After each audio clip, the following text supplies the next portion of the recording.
Hello everyone, good morning. आज मैं आप लोगों के पास एक नए टॉपिक के साथ आया हूं और ये टॉपिक है आपका स्फेरिकल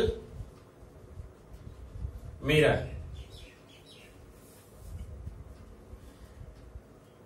स्फेरिकल मिरर क्या है, डेफिनेशंस में बताता हूं, आप इसे नोट कर लीजिएगा।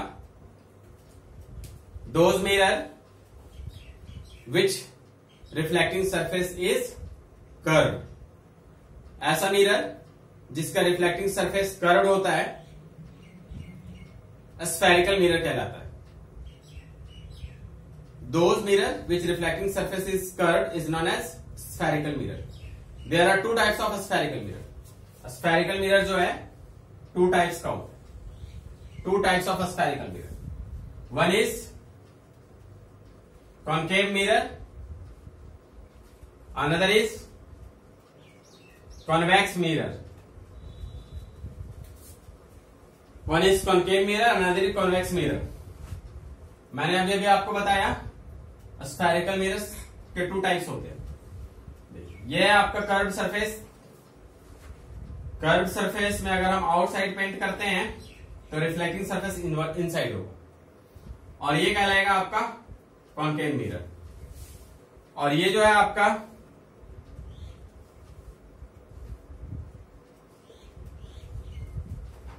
Convex mirror. अब आपके माइंड में एक डाउट होगा, ये स्फेरिकल मिरर बना कैसे, कहां से आया ये कर्व्ड सरफेस। तो मैं आपको बता दूं, हम एक स्फेयर यूज करते हैं और स्फेयर का एक पोर्शन को, उसका एक छोटा सा पार्ट को कट कर लेते हैं। कट करने के बाद इसे सेपरेट जब मैंने किया तो हमें एक ऐसा पार्ट मिला, ऐसा पोर्शन मिला। इसको मैं क्या करता हूं, सेपरेटली एक बार आउटवर्ड इसको पेंट करता हूं और एक बार इनवर्ड पेंट कर देता हूं। तो आउटवर्ड पेंट करने से ये कॉन्केव मिरर बन जाता है और इनवर्ड पेंट करने से ये कॉन्वेक्स मिरर बन जाता है। तो स्फेरिकल मिरर जो है वो बना किससे है, स्फेयर से, इसलिए इसका नेम क्या पड़ा, स्फेरिकल मिरर। क्योंकि पूरा स्फेयर को मैं यूज नहीं करता हूं, इसका एक छोटा सा पोर्शन यूज करता हूं, छोटा सा पार्ट यूज करता हूं, तो इसलिए इसका नेम अलग अलग हो गया, क्योंकि अलग अलग साइड्स में पेंट किया गया और रिफ्लेक्टिंग सरफेस भी अलग अलग साइड है। तो आपको पता चल गया होगा ये कॉन्केव मिरर होता है और ये कॉन्वेक्स मिरर होता है। अब मैं आपको बताता हूं कॉन्केव मिरर की डेफिनेशन क्या होती है। कॉन्केव मिरर की definition,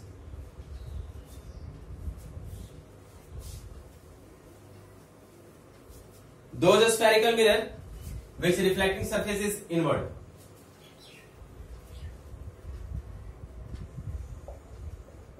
those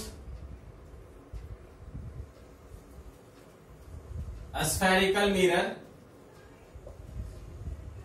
which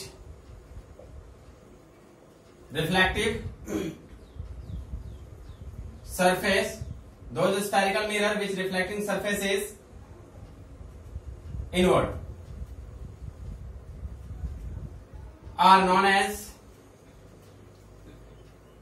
concave mirror.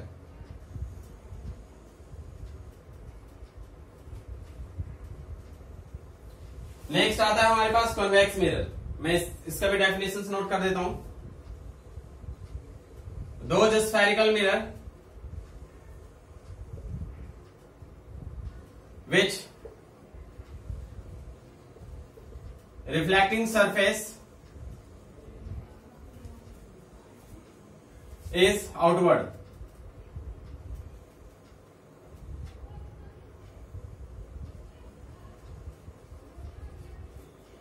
is known as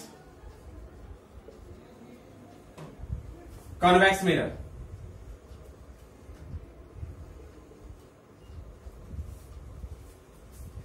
आपको समझ में आ गया होगा कॉन्केव मिरर और कॉन्वेक्स मिरर में डेफिनेशन। दोनों ही स्फेरिकल मिरर है बट रिफ्लेक्टिंग सरफेस ऑपोजिट्स हैं। एक का रिफ्लेक्टिंग सरफेस इनवर्ड है तो दूसरे का आउटवर्ड है, तो इसलिए इसका नेम पड़ गया कॉन्केव और कॉन्वेक्स। अब हम लोग नेक्स्ट टॉपिक में चलते हैं और वो हमारा नेक्स्ट टॉपिक है पार्ट्स ऑफ स्फेरिकल मिरर। आप इसे नोट कर लें।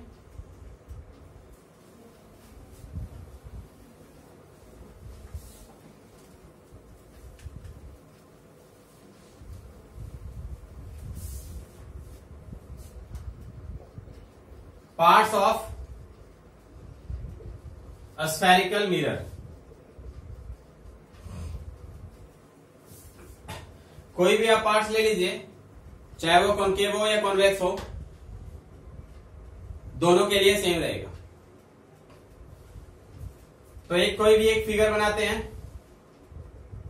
ये देखिए आपका कॉनकेव मिरर है, और आपको मालूम पड़ चुका है अब तक ये जो कॉनकेव मिरर है ये किसका पार्ट है?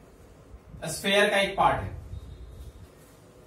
तो जब स्फेयर है तो स्फेयर का कहीं ना कहीं सेंटर होगा। सेंटर को सी से डिनोट कर दिया। सेंटर से एक लाइन है जो मिरर से होते हुए पास होता है। तो मिरर के जिस भी पॉइंट से पास होता है और जहां कहीं भी टच करता है उस पॉइंट को पोल बोलते हैं। इसका नेम है पोल। और ये जो आपका सेंटर है इस स्फेयर का, इसका नाम है सेंटर ऑफ कर्वेचर।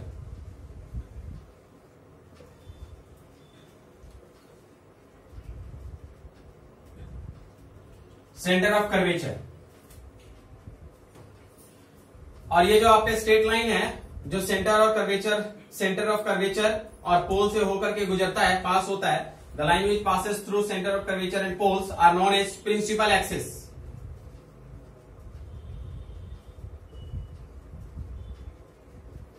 इसे प्रिंसिपल एक्सिस कहते हैं। एक और इंपॉर्टेंट पॉइंट है, the points between C and P, centre of curvature and pole. इस पॉइंट को एफ से डिनोट करते हैं और इस पॉइंट का नेम है फोकस पॉइंट। अब देखिए सेंटर ऑफ कर्वेचर और फोकस पॉइंट के बीच में कुछ रिलेशंस है। अगर मैं डिस्टेंस मेजर करता हूं पोल और सेंटर ऑफ कर्वेचर के बीच, तो ये जो डिस्टेंस है इसको रेडियस बोलते हैं, रेडियस ऑफ कर्वेचर। और ये जो रेडियस ऑफ कर्वेचर है इसे आर से डिनोट किया जाता है। नेक्स्ट, अगर मैं पोल को और फोकस के बीच के डिस्टेंस को मेजर करूंगा तो ये जो है आपका कहलाएगा फोकल लेंथ। अब इन दोनों में क्या सिमिलरिटीज हैं? ये जो सिमिलरिटीज हैं इसमें जो रिलेशन है वो क्या है? देखिए ये फोकस जो होगा वो हाफ होगा रेडियस का, तो इसके लिए एक रिलेशन बन जाता है F is equal to R by 2। इसी को अगर हम लोग दूसरे तरीके से लिखेंगे तो रेडियस इज इक्वल टू क्या होगा? 2f। Radius of curvature is equal to 2f। ये दोनों ही रिलेशन है। तो ये था आपका important parts of spherical mirror. ये दोनों के लिए होता है, चाहे वो कॉनकेव हो या कॉन्वेक्स हो। एक छोटा सा हिंट मैं दे देता हूं, अगर मैं कॉन्वेक्स मिरर यूज करता हूं तो आप देखिए कॉन्वेक्स मिरर जो है ऐसा होगा, और ये भी एक पार्ट ऑफ स्फेयर है, तो इसमें भी सेंटर ऑफ कर्वेचर होगा और ये लाइन होगा प्रिंसिपल एक्सिस, इसमें भी फोकस होगा और इसमें भी पोल होगा। तो इस तरीके से ये स्फेरिकल मिरर के कुछ पार्ट्स हो गए जिसका आगे बहुत ही यूज होगा, हम लोग बहुत ज्यादा इसका यूज करेंगे। तो अब हम लोग चलते हैं, ये टॉपिक पार्ट्स तो कंप्लीट हो गए यहां तक। अब नेक्स्ट टॉपिक में चलते हैं और वो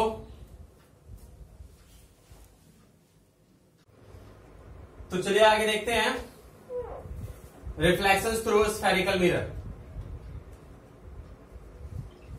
चूंकि स्फेरिकल मिरर पे अगर कोई लाइट रे इंसिडेंट कर रहा होता है तो क्या वो रिफ्लेक्ट करता है, नहीं करता है, या करेगा तो कैसे करेगा? तो आज हम लोग रिफ्लेक्शंस थ्रू स्फेरिकल मिरर पढ़ेंगे। देखिए आपके पास ये स्फेरिकल मिरर है। कौन सा मिरर है ये? कॉनकेव। कॉनकेव कॉनकेव मिरर में क्या होगा?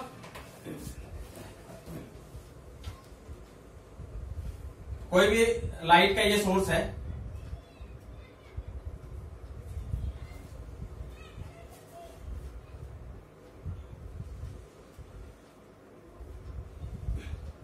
ये आपका लाइट का सोर्स है, और ये रे ऑफ लाइट यहां से अगर इस मिरर पे इंसिडेंट करेगा तो ये रिफ्लेक्ट कर जाएगा, और जब ये रिफ्लेक्ट करता है तो रिफ्लेक्शंस का जो भी रूल है, जो भी लॉ है, उसको एकदम अच्छे तरीके से फॉलो करता है। जब भी ये रे ऑफ लाइट, कोई भी रे ऑफ लाइट हम कह सकते हैं, स्फेरिकल मिरर से इंसिडेंट करेगा तो लॉ ऑफ रिफ्लेक्शंस क्या कहता है, एंगल ऑफ इंसिडेंट और एंगल ऑफ रिफ्रैक्शंस दोनों ही इक्वल होगा। और ये जो नॉर्मल होगा, ये नॉर्मल आपका प्रिंसिपल एक्सिस की तरह बिहेव करेगा, और ये जो नॉर्मल होगा वो सेंटर ऑफ कर्वेचर से पास करेगा। तो ये आपका स्फेरिकल मिरर का रिफ्लेक्शंस हो गया। मीन्स आपको एक ही लाइन में ये समझ में आ जाना चाहिए कि लॉ ऑफ रिफ्लेक्शंस जो होता है थ्रू स्फेरिकल मिरर, वो उसी लॉ के अकॉर्डिंग होता है जो मैंने प्लेन मिरर में पढ़ा। आप समझ लीजिए कि जिस पॉइंट पे इंसिडेंट कर रहा है लाइट, उस पॉइंट पे वो जो पॉइंट है एक प्लेन मिरर की तरह बिहेव कर रहा है। अगर मैं लेता हूं कॉन्वेक्स मिरर, और कॉन्वेक्स मिरर पे अगर लाइट इंसिडेंट कर रहा है, फिर भी ये उसी तरीके से रिफ्लेक्ट करेगा और एंगल का फॉर्मेशन करेगा, incident angle and reflected angle. और इंसिडेंट एंगल और रिफ्लेक्टेड एंगल दोनों ही इक्वल होंगे। अब मैं आपको, ये तो एक बेसिक था, ये आपका हो गया convex.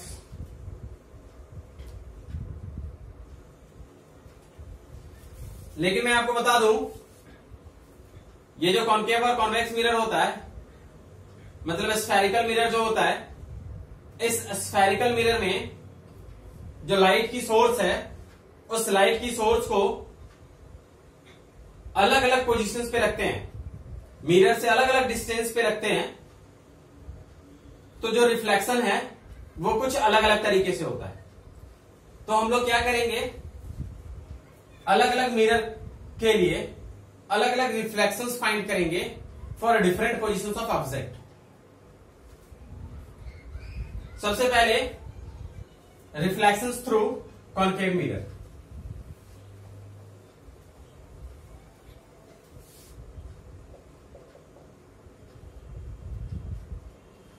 Reflection through concave mirror.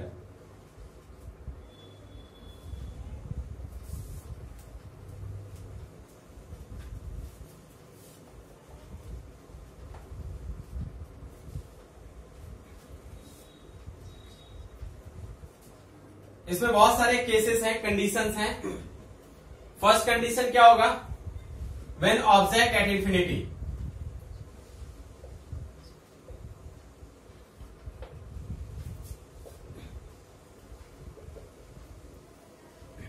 देखिए ये आपका स्फेरिकल मिरर है,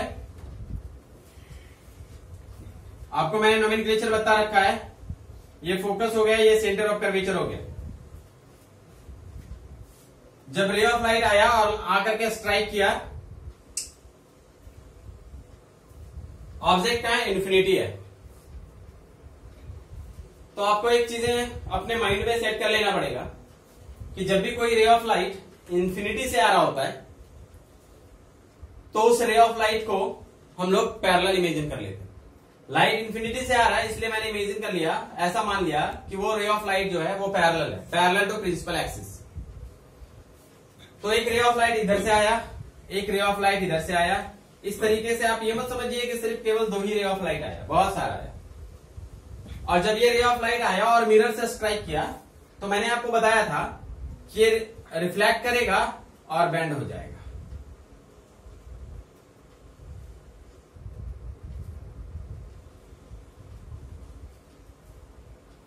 ये आपका हो गया रिफ्लेक्शन। रिफ्लेक्शन होने के बाद ये फोकस से जाकर के इंटरसेक्ट करता है। फोकस से जाकर के जब ये इंटरसेक्ट करेगा तो मैंने आपको बताया था कि ये लॉ ऑफ रिफ्लेक्शंस को फॉलो करता है। तो लॉ ऑफ रिफ्लेक्शंस के लिए ये इंसिडेंट रे, ये रिफ्लेक्टेड रे हो गया। और आपका नॉर्मल कौन सा हुआ, तो नॉर्मल जो है एक लाइन को हम लोग मीट करते हैं, centre to point where light incident. तो ये जो आपका लाइन हुआ ये आपका नॉर्मल हो गया, तो ये आपका यहां पे एंगल बनेगा इंसिडेंट और यहां एंगल बनेगा रिफ्लेक्टेड, ये दोनों सेम होगा।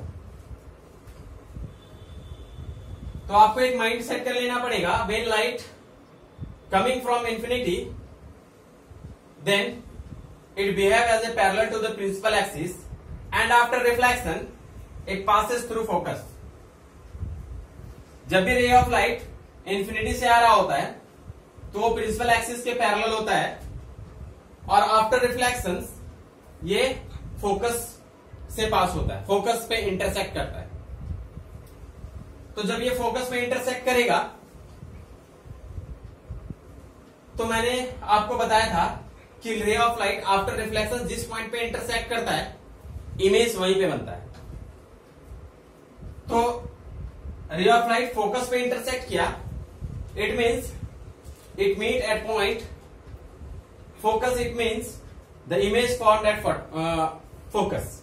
इमेज जो है वो फोकस पे बन रहा है। तो जब ये फोकस पे इमेज बन रहा है तो हम लोग ये भी जानेंगे कि इमेज कैसा होगा। तो मैंने बताया आपको कि लाइट इंफिनिटी से आ रहा, तो इंफिनिटी पे जो हमारा सोर्स है वो सोर्स क्या है, तो वो सन है।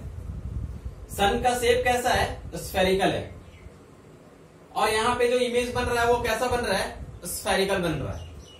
तो यहां पे जो भी पॉइंट, इस पॉइंट पे फोकस पे जो भी इमेज बन रहा है वो सन का बन रहा है। और इस इमेज की कुछ अपनी प्रॉपर्टी, नेचर, साइज होती है। आज हम लोग उसके बारे में देखते हैं। सबसे पहले मैं बताता हूं पोजीशन ऑफ इमेज। क्या होगा पोजीशन, तो हम कह सकते हैं एट एफ इमेज जो है वो फोकस पे बन रहा है। साइज कैसा होगा, size of image, point size very small,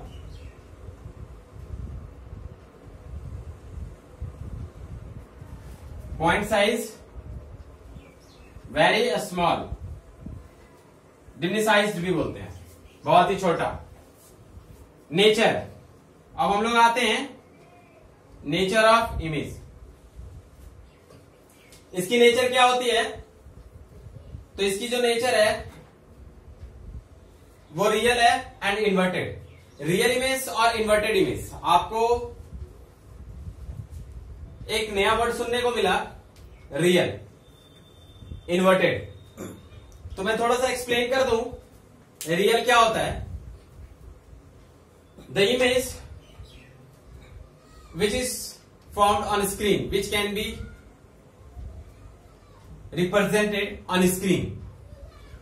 एक ऐसा इमेज जिसे स्क्रीन पे रिप्रेजेंट किया जा सकता है, उस इमेज को हम लोग क्या कहते हैं, रियल इमेज कहते हैं।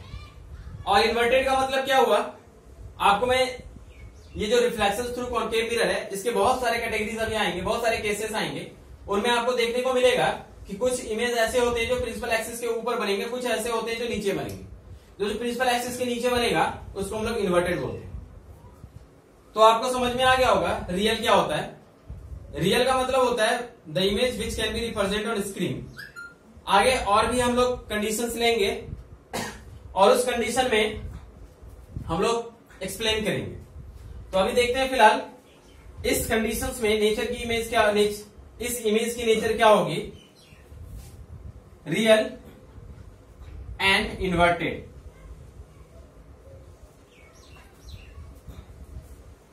तो बच्चों ये आपका फर्स्ट केसेस है रिफ्लेक्शन थ्रू कॉन्केव मिरर का। एक और मैं बता देता हूं, आप इसे नोट कर लीजिए। सेकंड नंबर में आता है when object between infinity and C बोले तो सेंटर ऑफ कर्वेचर। ये देखिए आपका मिरर है और यहाँ पे पोल है, ये फोकस है, ये सेंटर ऑफ कर्वेचर, और इसका जितना भी इधर पीछे चलते जाएं इसकी कोई लिमिट नहीं है, तो उसे मैंने इंफिनिटी मान लिया। लेकिन अगर थोड़ा सा नजदीक आते हैं ऑब्जेक्ट जो है, सोर्स ऑफ ऑब्जेक्ट जो है, वो अगर थोड़ा सा मिरर की तरफ मूव करता है तो उसकी पोजीशन चेंज हो गई, और अब हम उस पोजीशन को कह सकते हैं the source of object is at between C and infinity. तो जब भी ऑब्जेक्ट सी और इंफिनिटी के बीच में होगा तो इसका फिगर चेंज हो जाएगा। देखिए क्या होता है।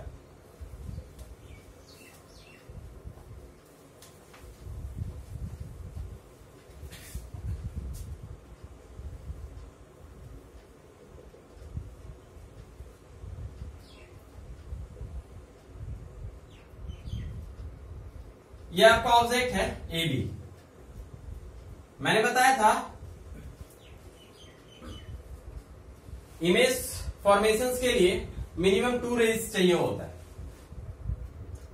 तो मैंने एक रेज को लिया और वो जो है पैरेलल था, parallel to the principal axis. और parallel to the principal axis जो भी रे ऑफ लाइट होता है, after reflection it passes through focus. जब भी कोई ray of light spherical mirror में प्रिंसिपल एक्सिस के पैरेलल होता है तो रिफ्लेक्शंस के बाद वो फोकस से पास होता है। दूसरे रे ऑफ लाइट चाहिए हमें, और उसके लिए क्या होगा, मैंने रे ऑफ लाइट को सेंटर ऑफ कर्वेचर से पास किया। मैंने आपको बताया था कि सेंटर ऑफ कर्वेचर से जो भी रे ऑफ लाइट पास होता है या जो भी लाइन पास होता है, it behave as a normal. तो मान लिया कि अगर कोई भी ray of light centre of curvature से पास होता है तो वो सेम वो उसी पाथ पे रिफ्लेक्ट हो जाता है। तो देखिए ये दोनों इस पॉइंट पे कट किया, तो इस पॉइंट पे आपका इमेज बन गया, और इमेज कहां बन रहा है, प्रिंसिपल लाइन के नीचे बन रहा है, प्रिंसिपल एक्सिस के नीचे बन रहा है। मैंने अभी आपको बताया था कि इस कंडीशन में क्या होता है, इमेज बनता है एक प्रिंसिपल एक्सिस के ऊपर और एक नीचे। तो ये था आपका इमेज फॉर्मेशन। और अब जो ये इमेज बना, इसकी पोजीशन चेक कर लेते हैं।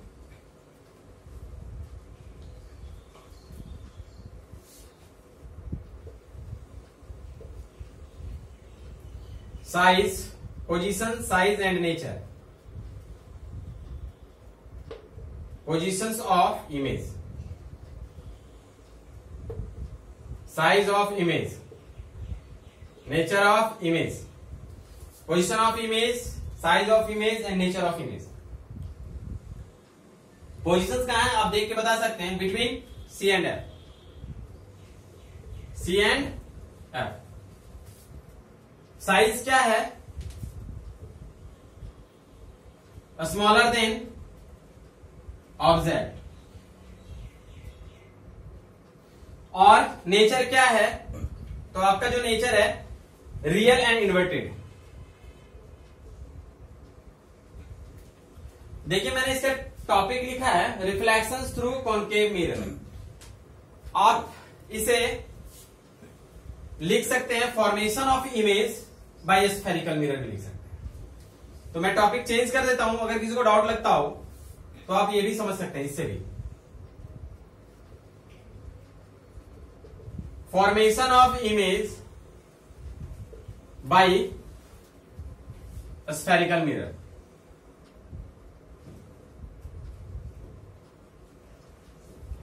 तो मेरे दोस्तों,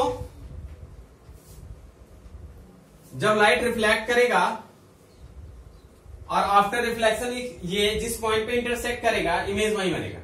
विदाउट रिफ्लेक्शन तो इमेज बनेगा नहीं। तो इसलिए मैंने रिफ्लेक्शन थ्रू कॉन्केव मिरर भी लिखा। आप इसे चाहे तो लिख सकते हैं formation of image by spherical mirror. तो आपको समझ में आ गया होगा कि जब भी हम लोग कॉन्केव मिरर पे डिफरेंट डिफरेंट पोजीशंस पे ऑब्जेक्ट को प्लेस करते हैं तो इसकी जो इमेज होती है वो अलग अलग बनता है। पहले इसकी पोजीशंस कहां पे था, एफ पे, अभी चेंज हो गया और बिटवीन सी एंड एफ हो गया। पहले इसका जो साइज था बहुत स्मॉल था, वेरी स्मॉल था, पॉइंट साइज था। अब ये थोड़ा बड़ा हो गया और ये स्मॉलर देन ऑब्जेक्ट है। बट नेचर जो है वो सेम है। नेचर इससे पहले वाले में भी रियल एंड इन्वर्टेड था, अभी भी रियल एंड इन्वर्टेड है। तो इसके बाद नेक्स्ट केसेस, नेक्स्ट जो टॉपिक है वो मैं आपको नेक्स्ट वीडियो में बताऊंगा। धन्यवाद। आप हमारे वीडियो को लाइक एंड सब्सक्राइब कीजिएगा। Thank you.